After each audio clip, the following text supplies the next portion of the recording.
بسم الله الرحمن الرحيم. الحمد لله معز من أطاعه، مذل من عصاه، ومجيل من استجاره، ومجيب من ناداه. أحمده وأشكره وأثني عليه وأستغفره، وأسأله النجاة لي ولكم ولسائر المسلمين. أما بعد، فأعوذ بالله من الشيطان الرجيم. بسم الله الرحمن الرحيم. لقد كان لكم في رسول الله أسوة حسنة. الآية. وعن أنس رضي الله عنه قال: قال رسول الله صلى الله عليه وسلم: لا يؤمن أحدكم حتى أكون أحب إليه من والده وولده والناس أجمعين.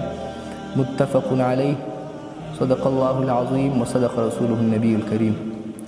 محترم مسلمانان ورونو، زه غواړم چې د سیرت النبي صلی الله علیه وسلم د اهمیت اړوند له تاسې سره څو لنډې او مختصرې خبرې شریکې کړم.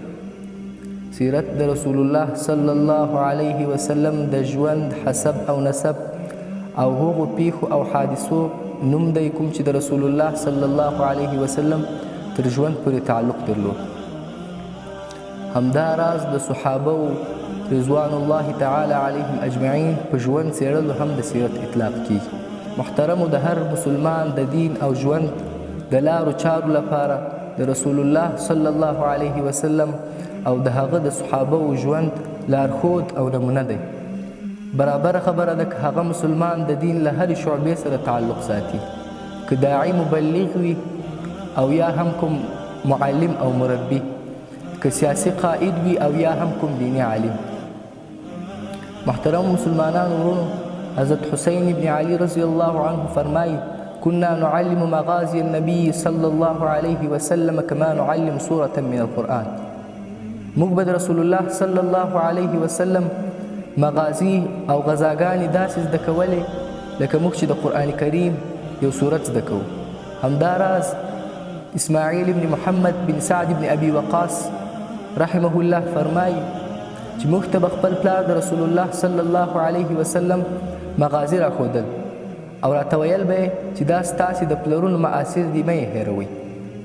محترمو، که یو څوک داعي او مبلغ وي، د رسول الله صلی الله علیه وسلم د سیرت په مطالعه کولو او زده کولو سره ده ته د دعوت هغه تګلارې او کړنلارې جوتېږي کومې چې رسول الله صلی الله علیه وسلم د اسلام د دعوت لپاره خپلې کړي وي، او د دعوت په ډګر کې چې رسول الله صلی الله علیه وسلم له کومو کږلېچونو او کړاوونو سره مخ شوی و، او د همدې زحمتونو او کړاوونو باوجود رسول الله صلی الله علیه وسلم خپل دعوت په حکیمانه اسلوب باندې مخ ته وړی و.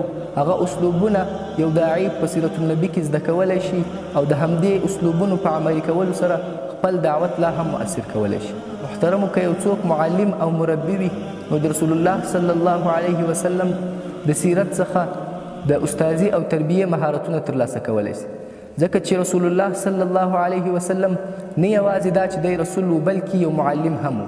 د صحابه په شان یو قرآني نسل یې ورزو. پیغمبر علیه الصلاة والسلام فرمایي: انما بعثت معلما، زه معلم را لیږل شوی یم. او همداراز الله جل جلاله د انبیاو د مسؤلیتونو د ذکر کولو په لړ کې تعلیم هم ذکر کړی. الله جل جلاله فرمایي: يتلو عليهم آياته ويزكيهم ويعلمهم الكتاب والحکمه. مفهوم دا چې د انبیاو له وظایفو څخه یوه وظیفه هغه تعلیم هم وه، او معلم کولی شي چې له سیرت النبي صلی الله علیه وسلم څخه همدا ملکه زده کړي او مهارت ترلاسه کړي. محترمو، همداراز یو اسلامي سیاستپوه د اسلامي سیاست شفافه څهره او رونه او محکمه تګلاره په سیرت النبي کې موندلی شي، ځکه چې پیغمبر علیه الصلاة والسلام یو سیاسي مدبر و. لنډ مثال یې د رسول الله صلی الله علیه وسلم تعامل و د خپلو سیاسي حریفانو سره، لکه رئیس المنافقین عبدالله ابن ابی ابن سلول. د په ظاهره باندې اسلام راوړی او په باطن کې کفر و. رسول الله صلی الله علیه وسلم خپل سیاسي تعامل سره د هغه حقیقت ټولنې ته برملا کړ. او همداراز د هجرت د اول کال د یهودو سره تړون او د هجرت په شپږم کال د حدیبیې صلح د سیاست له زرینو بابونو څخه یو باب ګڼل کیږي. د همدې سیاسي مدرسې شاګردان صحابه وو چې د رومیانو دبدبه او د فارسیانو اتشکده یې له خاورو سره خاوې کړه. د نړۍ دا دوه خونواري او زبرځواکي امپراتوري یې له نیز برابرې کړې او دوی یې راوپرځولې. همداراز که یو څوک د قرآن او سنت عالم وي، د ده لپاره هم اړینه ده چې د رسول الله صلی الله علیه وسلم سیرت مطالعه او زده کړي، ځکه چې د قرآن کریم ډیر مباحث تر سیرت پورې تړلي دي او له معنوي اړخه قرآن کریم لپاره سیرت النبوي یوه شرحه ده. او همداراز د قرآن کریم ډیری موضوعات لکه اسباب النزول، د ناسخ او منسوخ پیژندل او همداسې نور تر سیرت النبي پورې تړلي. نو بناء د رسول الله صلی الله علیه وسلم سیرت مطالعه کول او زده کول د هر مسلمان لپاره لازمه ده، ځکه چې په همدې سیرت کې محمدي آداب او نبوي اخلاق، صحیح عبادات او صحیح عقاید زده کیږي. د ټولنې د دې تشې د ډکولو لپاره افغان دارالعلوم د سیرت النبوي د خپرولو یوه لړۍ پیل کړې ده چې په هر اونۍ کې به د یو طالب العلم لخوا یوه موضوع د سیرت النبي اړوند وړاندې کیږي او له تاسې څخه هیله کیږي چې تر اخره پورې مل او راسره پاتې شي.